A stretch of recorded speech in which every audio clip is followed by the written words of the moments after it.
Yung mga tao makasalanan, diyan makakarating sa apoy. Kahit anong pagsisisi mo, hindi ka na maririnig ng Panginoon pag nandiyan ka na sa dagat ng apoy.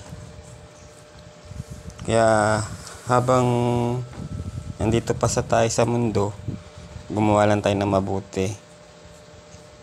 Kasi pag nandun na tayo, wala na mararamdaman natin doon. Para tayong manhid na yung katawan natin kasi puro apoy na yung nakapaligid sa atin. Kaya kahit tumingi tayo ng tawad, hindi na tayo maririnig ng Panginoon. Kasi nasa huli na lahat yung pagsisisi. Hindi na natin babalik yung mga naran. Nandun na tayo sa dagat ng apoy.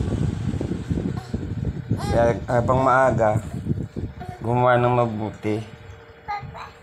Lahat ng mga nagawa mo kasalanan, hingi mo na ng tawad habang nandito ka pa sa mundo, nabuhay ka pa, na naririnig ka pa ng Panginoon sa mga hinaing mo, sa mga daing mo sa buhay. Makakingi ka pa ng kapatawaran, may liligtas pa yung kaluluwa mo sa apoy ng impyerno.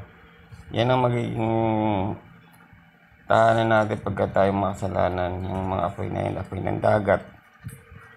Wala kang mararamdaman dyan, hindi puro init lang.